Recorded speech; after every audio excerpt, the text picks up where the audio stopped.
আমি হাতে একটা ড্রাগন নিলাম। তো ড্রাগন অনেকেই খান, অনেকে অনেকভাবে ড্রাগন কাটেন। তো আজকে আমি একটা ড্রাগন কাটতে দেখাবো কিভাবে ড্রাগনটা কাটতে হয় একটা ইউনিক পদ্ধতিতে। আশা করি আপনাদের কাছে ভালো লাগবে। তো দেখতে থাকুন ভিডিওটা, আমি ড্রাগনটা কাটি। আমি প্রথমে ড্রাগনটা ধুয়ে নিলাম। তো ড্রাগন কাটার সময় অবশ্যই খেয়াল করবেন ড্রাগনের এই মুখের দিক দিয়ে কখনো ড্রাগন কাটবেন না। এটা আমার কাছে মনে হয় ভালো হবে ড্রাগনের এই সেটে দিয়ে কাটবেন। আমি ড্রাগনের মাথাটা প্রথম কেটে নিলাম। কেটে নেওয়ার পর যে কাজটা করবেন, এটা একটা চাকু দিয়ে এভাবে জাস্ট কেটে নেবেন, যে যতটা ফালটা করতে পারেন। বাস আমি 4টে ফালটা করে নিলাম। এখন আমি এটা জাস্ট একটু খোসাটা ছাড়িয়ে নেব।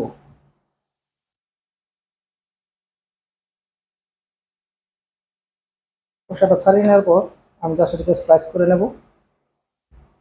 আমি 4টে সাইজ করলাম, আপনারা চাইলে আর বেশিও করতে পারেন, কোনো সমস্যা নেই।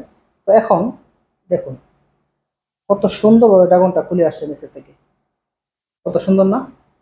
দেখুন, তো এইভাবে কাটলে আমার মনে হয় ড্রাগনটা আসলে যদি আপনি পরিবেশন করতে চান তাহলে অনেক সুন্দর হবে, যাকে দিবেন সে অনেক পছন্দ করবে। প্লাস আপনার ড্রাগন চিরাটাও খুব সুন্দর হবে। তো এটা খাইলে জোশ। ভিডিওটা কেমন লাগলো মতামত অবশ্যই জানাবেন, আর ভালো লাগলে অবশ্যই শেয়ার করবেন।